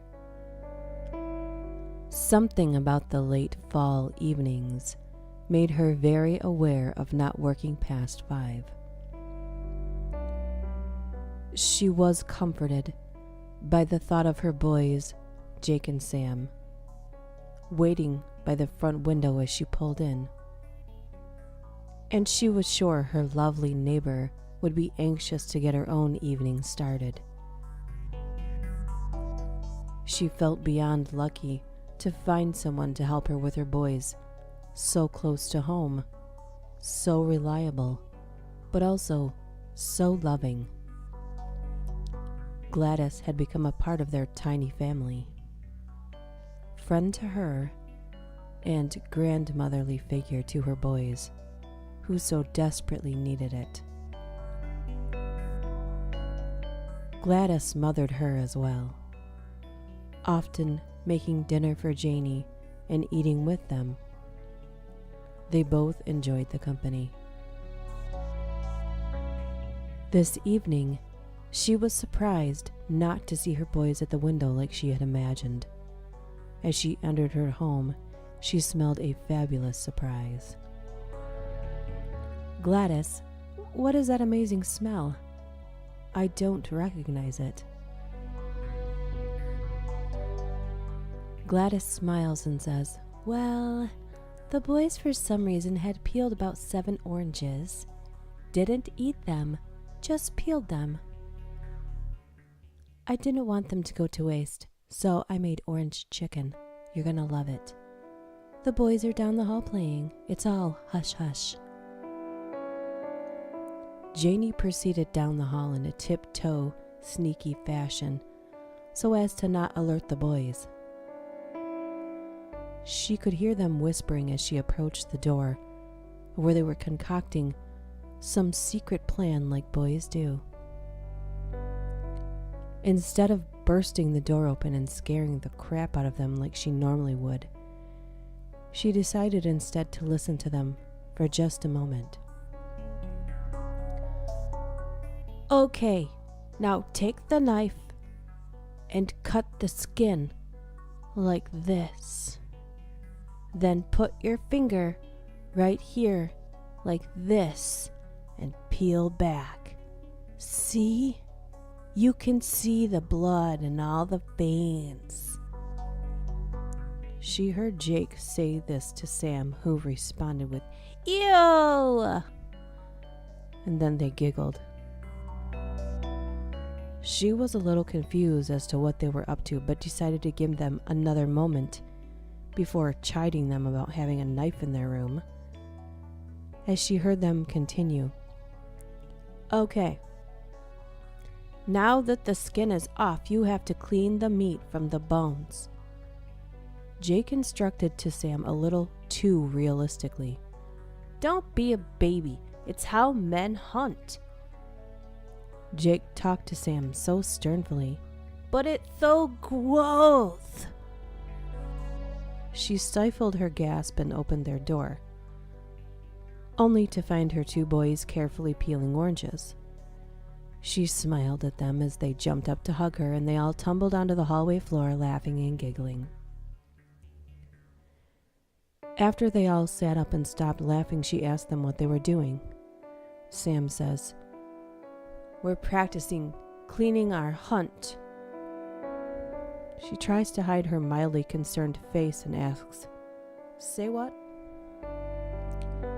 Sam repeated with, "We are practicing cleaning our hunt, Mom.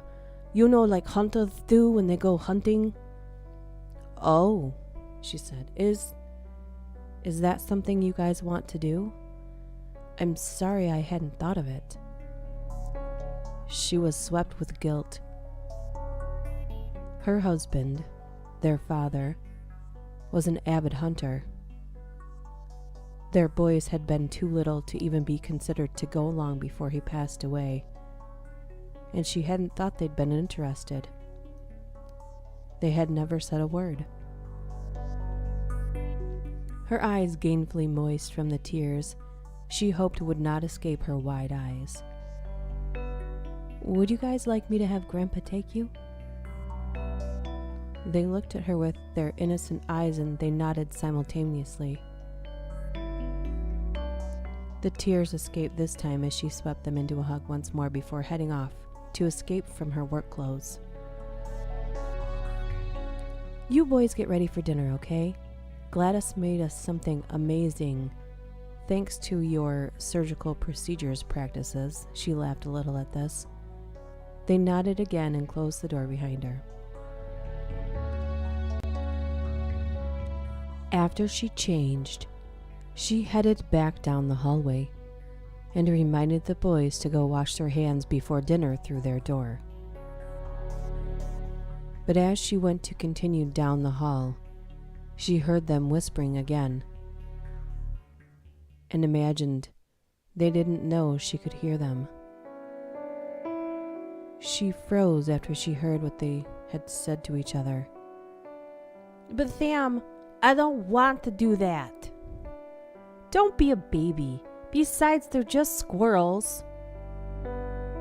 "Oh, and some homeless guy."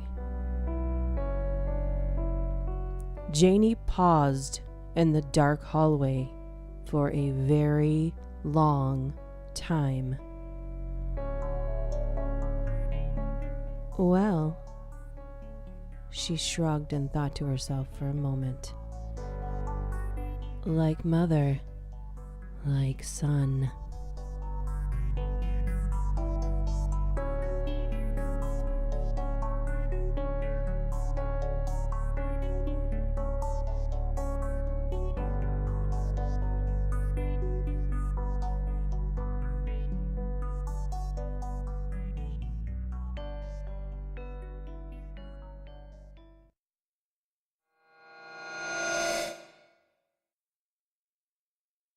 In the sleepy town of Windorm, a street where no one goes, a child of wondrous prying was deadened in crooked pose. His name was Samuel Craven, a boy no older than 10, sneaking out from the safety of his home. A reluctant one, then. The breeze of the night engulfed him as he ran free and clear to his doom, to a place which never existed. But he'd found it no less in his room. At night the shadows would scurry and paint pictures of streets on his wall, as he'd lie in his bed and observe a place where children stood tall. Each night the pictures grew stronger as slivers of dark made the scene, a street of cobble and houses, glowing windows, thatched roofs, and oak beams. On his wall shadowed children would scamper, playing late and loud as they pleased, while Samuel lay there in envy of the place he so wanted to be. For his parents seemed strict and distant, far removed from the freedom he yearned. And of course Samuel wished for an instance where the rules of grown-ups could be spurned. Night upon night he was beckoned by the children playing tag on the wall, and the rules of his parents rang harshly in his ears, in his soul, in him all. On the 5th night the picture froze sharply, and the shadows of children turned round, to face Samuel Craven with wide grins in place, made of dark and of light which was drowned. "Come with us, dear Samuel," they whispered. "You can play with us now in our street, and you never need worry about grown-ups again, for here parents and children shan't meet." Young Samuel did not have to answer, for he leapt from his bed with glee, through the wall where empty eyes watched him, open-handed and whispering, "Be free," as the thin-shadowed hands of the children grabbed his own and pulled him within. The world turned gray to poor Samuel, and his vision began to dim. "Welcome home, my dear little boy," said a voice cracked with age, wheezed and thin. And as his sight was encroached by the darkness, Samuel saw what had spoken to him. A figure stood at the end of the street, something tall and spindly of limb, wearing rags of gray dirtied fabric, and an absence of life there within. Its eyes were putrid and glassy, and its mouth gaped with rotten lament, against those with joy in childhood, and of people and of time misspent.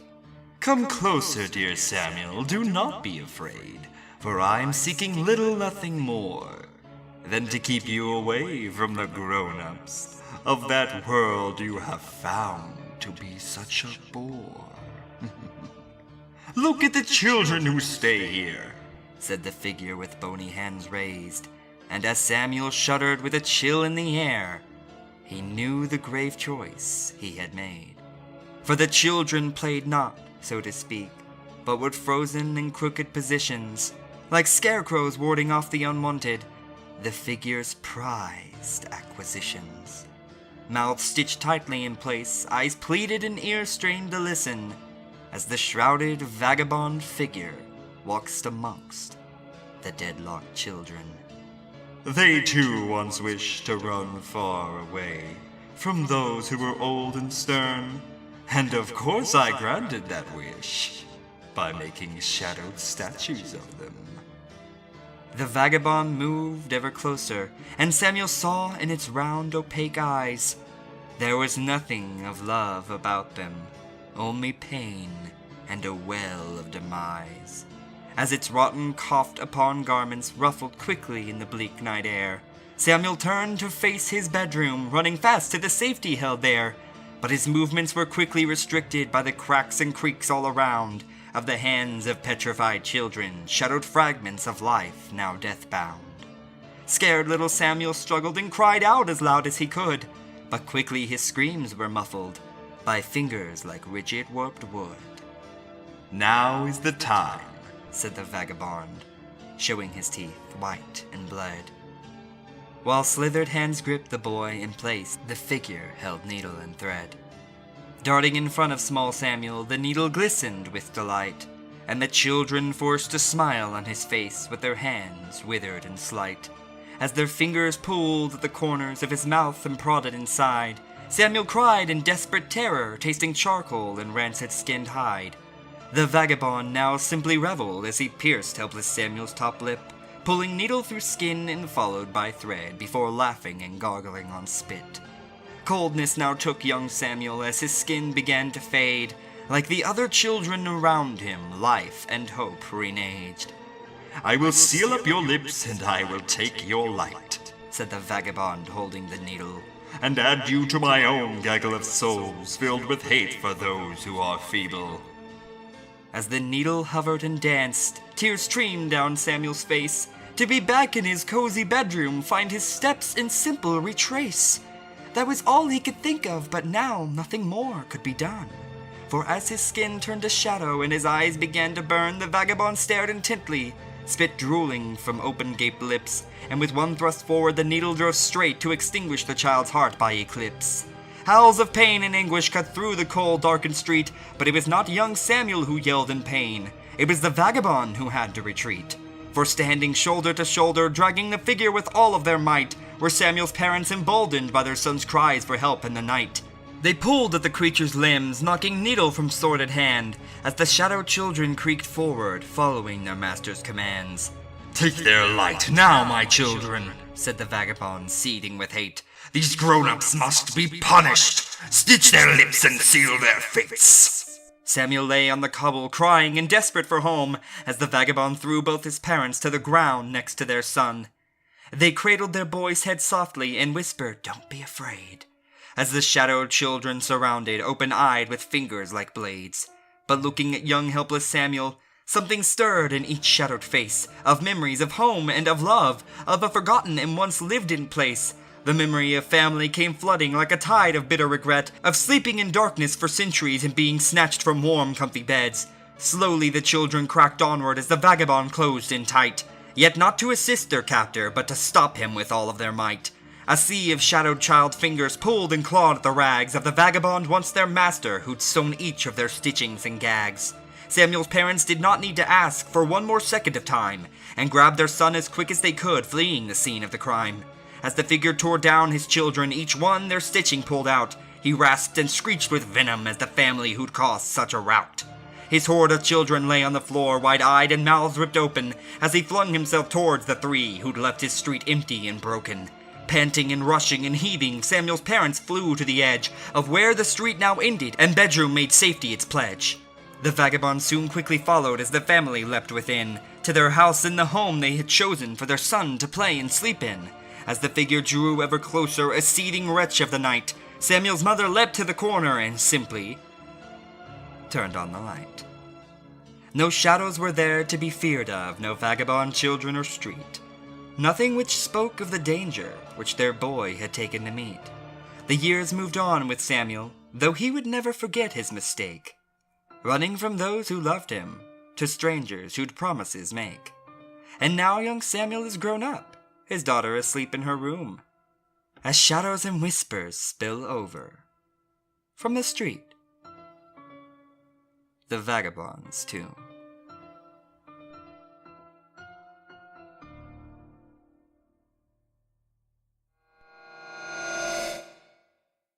I've always loved the dark.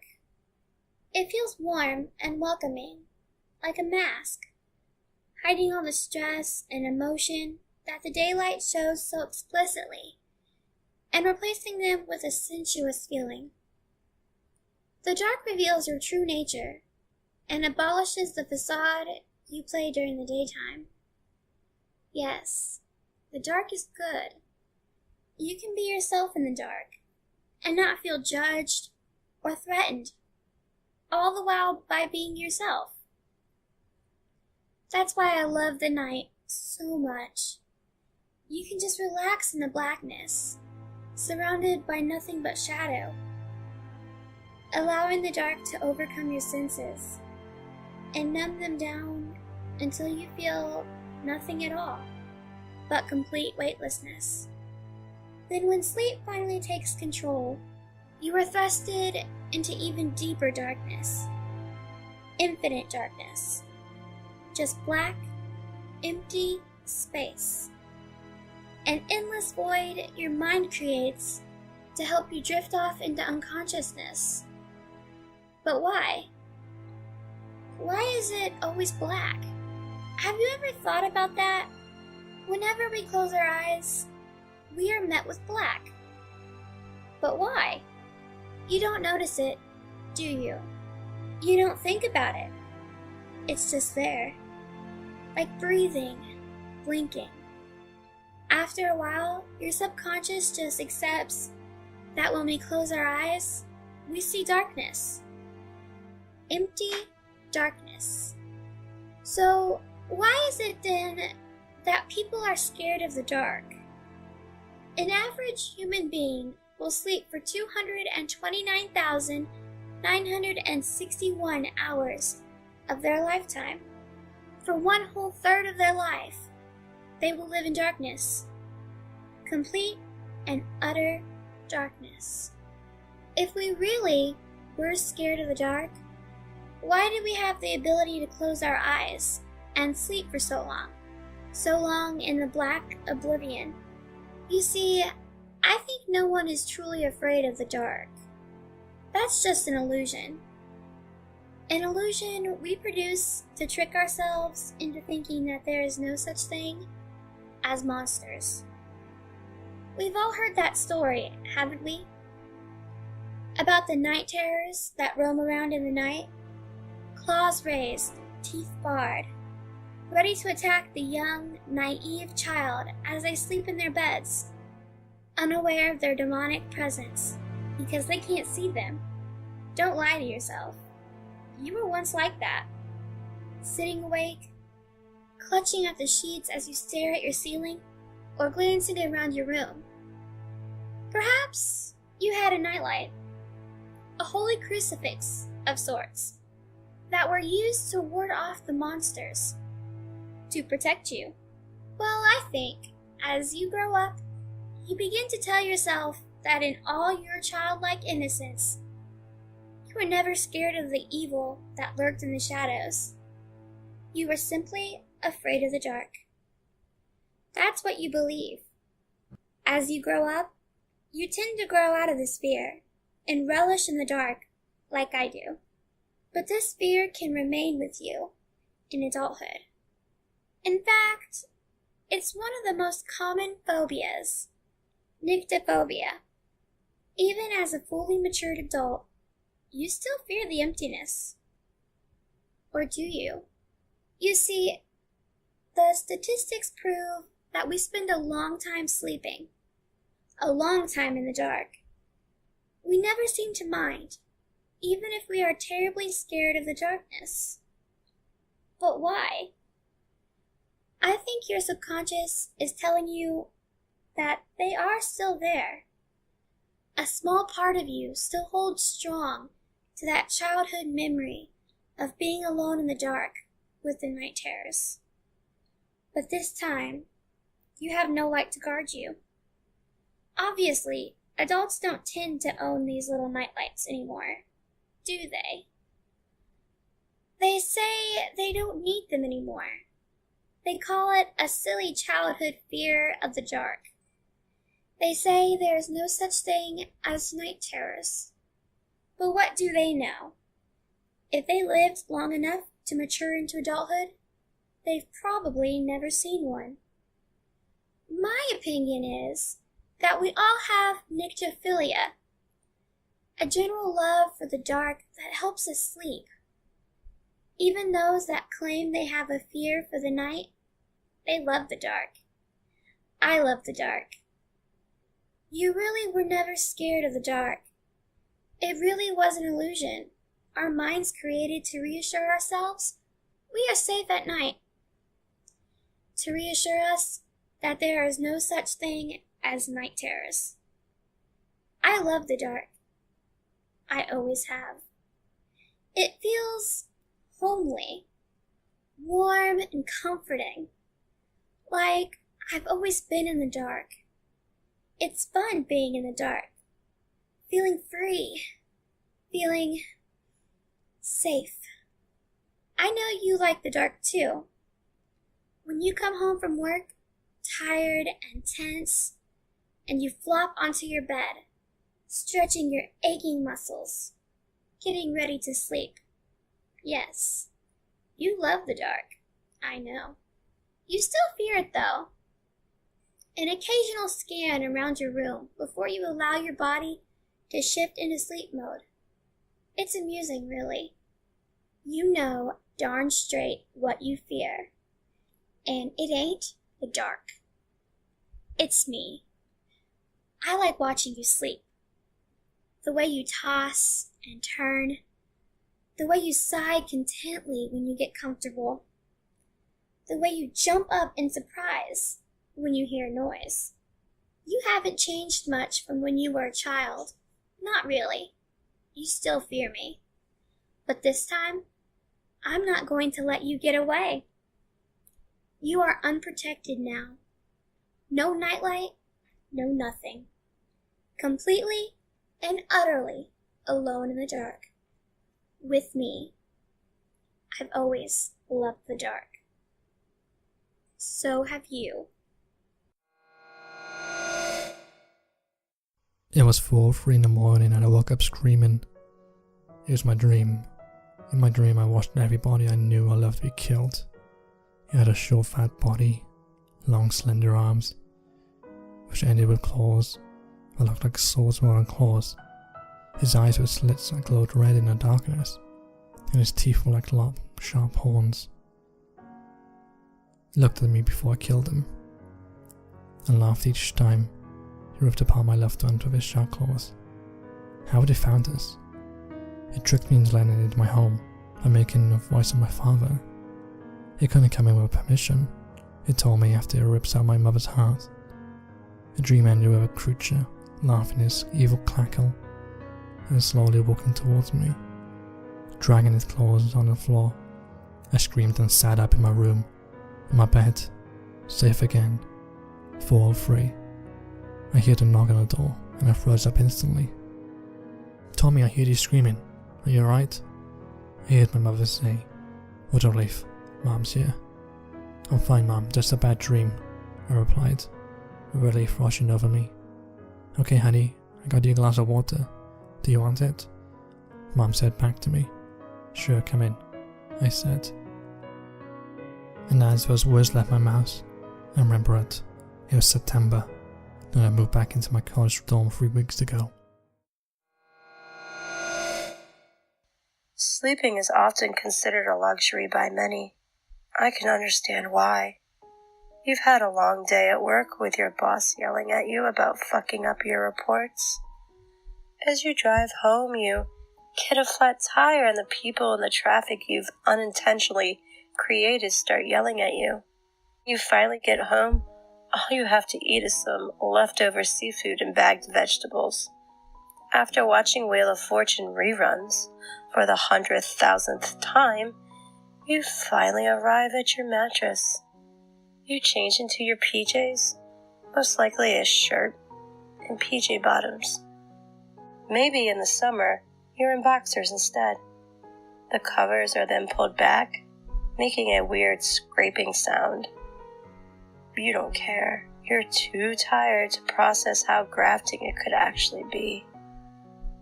Then your head hits the pillow. If you have trouble sleeping, you might take some pills or go on your laptop and watch cat videos until you fall asleep. I, on the other hand, find falling asleep to be a personal hell. I hear him talking to me as I remember all the ways that I had fucked up earlier that day. I forget to lock my apartment door because I'm an idiot, and I left for work. Thankfully, no robbery had occurred. I accidentally spilled my coffee onto a coworker. At least it had cooled down by then. However, he's still there. I hear his voice just criticizing me. Of course I could tell him to fuck off. He just gets more aggressive. Violent, in fact. He tells me to do things. Originally they weren't that big. He wanted me to spew out minor insults to people I didn't give a shit about. I didn't really do it though. I didn't want to entertain him and have him gain control. Now though, he's taking advantage. He wants me to delete all social media, shut myself away from the world. He tells me to quit my job since I'm already shit at following instructions. Tell my friends that I hate them.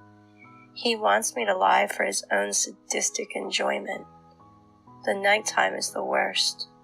My mind is already bad enough, but being half asleep and already being destroyed by my own thoughts just makes me more vulnerable. It's easier for him to enter and insult me. He wants to pull the strings, and soon I might lose my sanity. It's 4 a.m, and I'm trying to distract myself from him.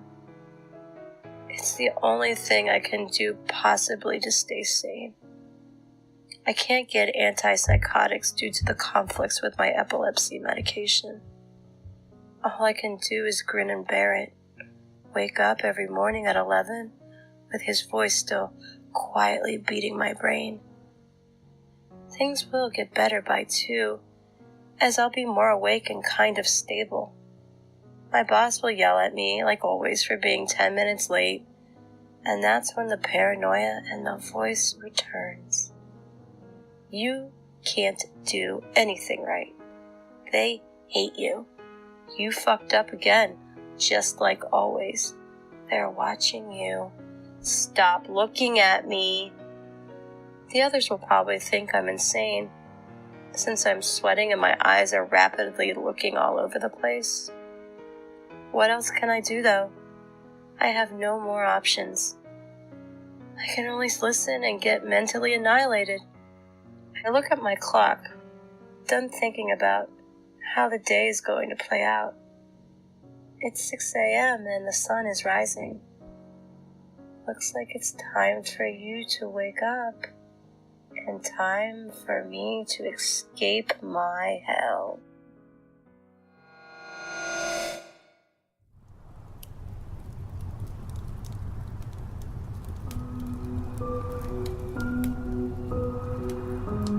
I need to scratch my nose. And sure, there are a lot of things for me to concentrate on right now, but it's like really itchy, guys. Breathing in slowly doesn't really help. I can smell the campfire. I also get a whiff of urine and blood, and a couple of other scents my limited life experience don't help me to identify. It's quiet. There's the soft crackle of the dying fire, the rustling of leaves, and a really unpleasant clicking, chattering sort of noise that is getting closer to me. Ahead of me, I can see Ali, and a dark blur in the corner of my eye that I'm pretty sure is John. Ali looks the way I imagine we all do. Eyes bulging, nostrils flared, lips clamped shut, staring straight ahead. Not her best look. She is also completely still, other than the jerky rise and fall of her chest, as she struggles to control her breathing. I hear chattering getting louder, and a small gust of air tickles my cheek as it stops by me.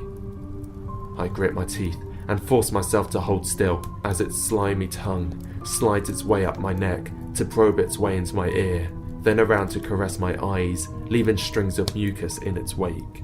Skinny legs with sharp bristles wrap around my ankle, then slide into my shoe to poke between my toes. I hold my breath as something sticky inches its way up my back to wiggle between my shoulder blades. Ali breathes in a bit louder than normal, and it freezes, a slimy tendril hovering around my neck.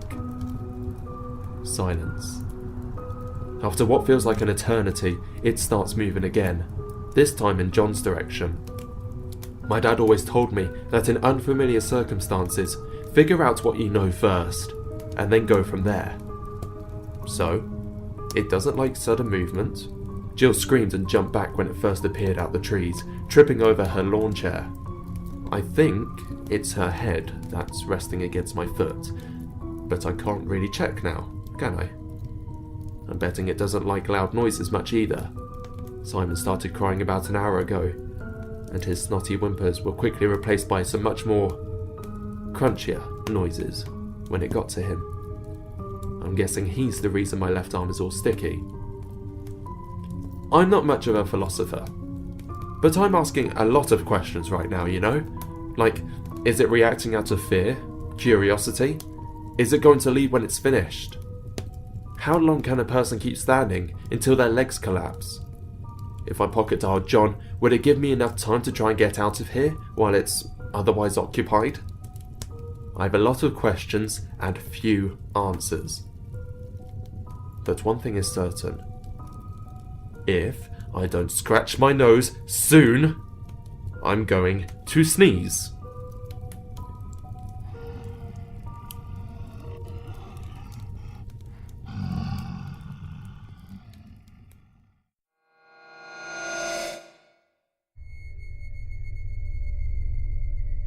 So this is it.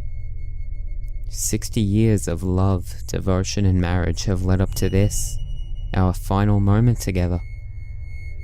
The moment death do us part.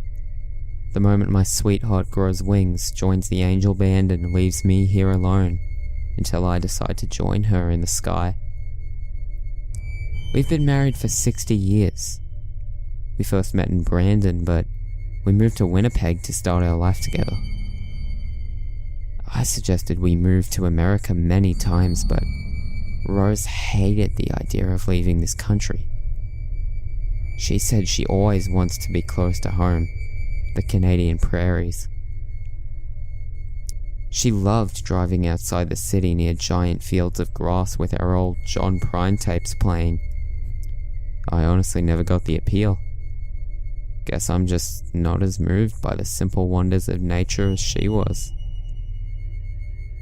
Rose was the most optimistic person I'd ever known. Through poverty, death, and sickness, she never let time take her personality. We buried our daughter together while singing old gospel tunes. I held Rose in my arms and assured her that we'll see our little girl again someday, and that Jesus was taking good care of her.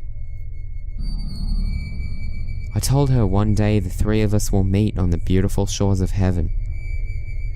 I felt the pain of losing Jessie every day since I got that phone call all those years ago.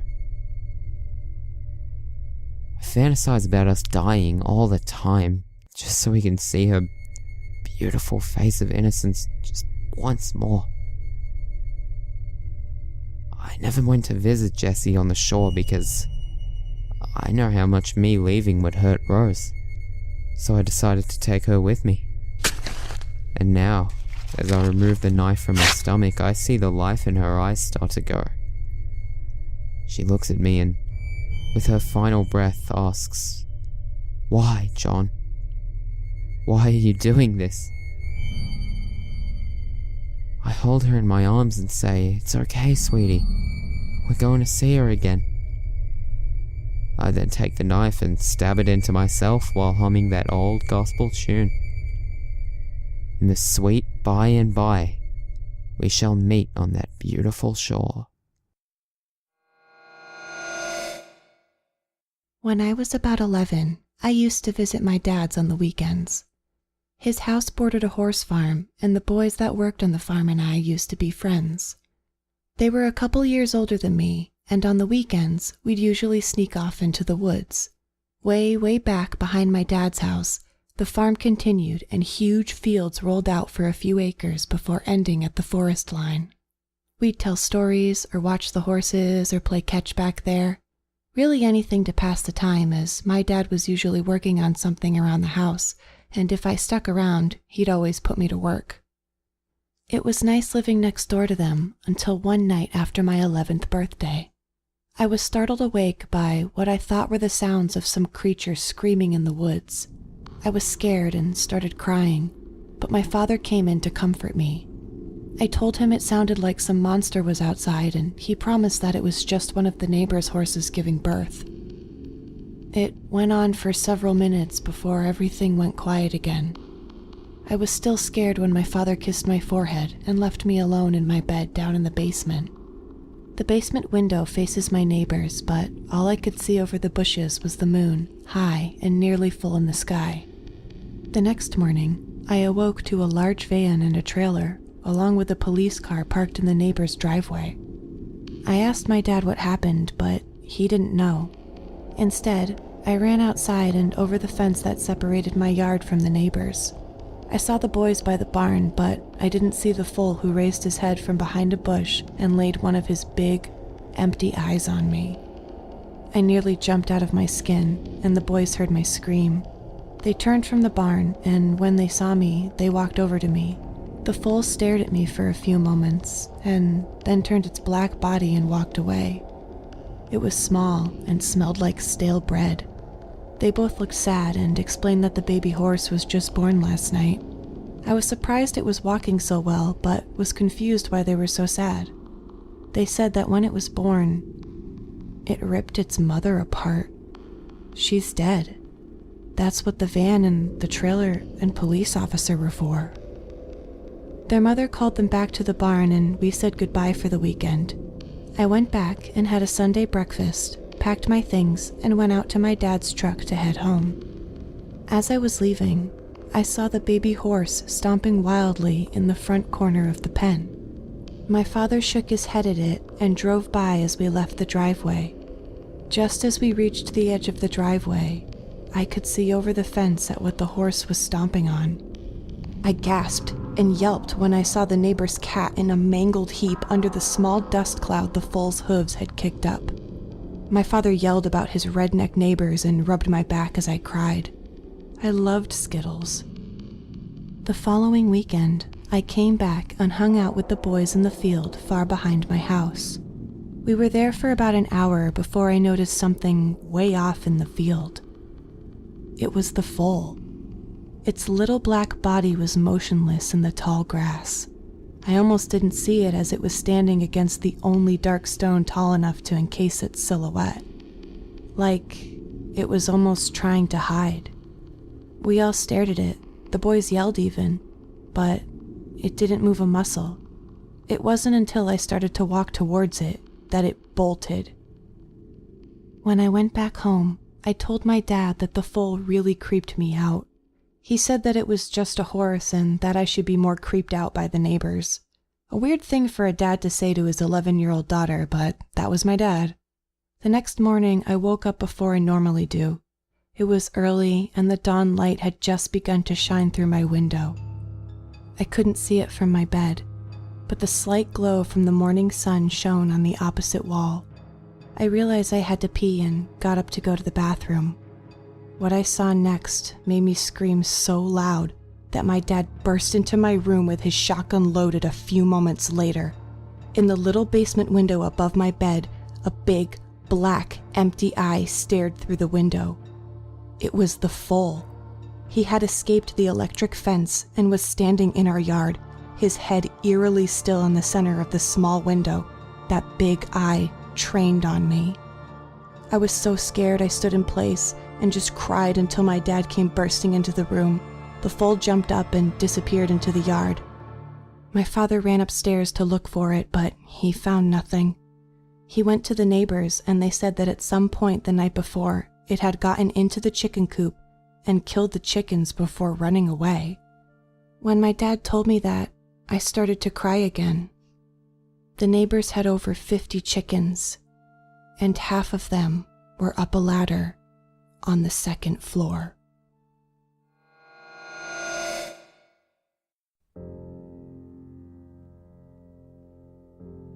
I've been selling ground meat and sausage made from people I've killed to the hipster restaurants in the city. You know the type. Ones with terms like locally sourced ingredients emblazoned on every surface, like it somehow makes their food taste good. Not that what I'm selling them tastes bad, mind you. They love it. Everyone does. They think they're getting some of the heritage breed pork from those woolly Mongolica pigs I've got in the yard. Well, they're not.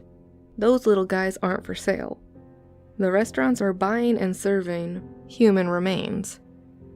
Let me guess. I'm a monster. Another madman killing innocent people, right? Another psychopath? Well, no. Maybe. Probably not. Here's the thing. It's not that I don't like people. I know everyone has hopes and dreams and blah blah blah. I had hopes and dreams too. I had a butcher shop and loyal customers for 40 years. Then all the kids started moving in. White kids just out of college. Kids with jobs in technology or some other abstract shit that pays an ungodly amount of money. 5 times what everyone else in our neighborhoods were making. Kids without a care in the world for generations of culture they were trampling on. Rent went up fast. Our neighborhoods changed fast. Family businesses that had been operating for years couldn't afford to stay there anymore and were forced to shut down. After just 10 years, the city was nothing like it had been. Gentrification was the word that kept getting thrown around. People talked about it like it was a good thing. I was lucky. I had a nest egg saved up and didn't even try to keep paying the rent as it skyrocketed. I saw where it was all going. I closed the shutters on the shop, bought some land upstate, had the foresight to acquire some Mongolitsas before they became popular and expensive, and started my little company. Once a month, I'd drive my van around the old neighborhoods on late Friday and Saturday nights. I'd invite the stumbling, drunken kids to get in for a ride, hit them over the head, and head on back to the farm. Easy peasy Mongolitsi. Anyway, the great thing about these hipster joints is the owners will cut whatever corners they can if it means they can get an edge on a new hot product. What does that mean for me? Well, they drive up early Monday morning, buy the meat from me without any USDA stamp, and head on back to the city with a week's worth of meat. That leaves me with cash in hand and great dirt on the restaurant owners if they ever learn my little secret. According to one of my buyers, a guy whose claim to fame was when he beat Bobby Flay on TV, the next big thing will be meat from suckling pigs. Baby piglets who've only consumed milk from their mothers. I glanced at his wife, who he'd brought to show her a real farm, and to see how the other half lives. She nodded absently while cradling a tiny newborn to her chest, her own little suckling animal. The guy went on and on about the quality of unweaned milk-fed product. He went through the recipes he planned out. They sounded pretty great, to be honest. Lots of fresh fennel. I pictured the people bound and gagged in their pens in my basement, 3 men and 9 women. Basic arithmetic and logistics made me close my eyes for a moment as I thought about how I'd fill the order. The guy talked as I worked out the numbers. I'll be happy to pay you in advance for not only the product, but for exclusivity. We strolled around the pig pens as his wife worried aloud about whether the baby could get sick from the smell. 11 months, I announced. The guy smiled. Apparently he expected a year or more. I shook his weak, uncalloused hand, nodded at his politely smiling wife, and patted the infant on its little pink head. They drove off in the Volvo, leaving me with a big bag of cash. Once they were long gone, I headed down to the basement. I thought about the orders I had to fill over the next few months, then slit the throats of the 2 smaller men and hung them up to drain. I shifted the rest of them around in their pens until I had the grouping I wanted. As I was heading back upstairs, I turned around and called out to the remaining man, who was sitting in the corner of the pen housing him and his 4 companions. "Better start fucking, buddy! Your children or my future?"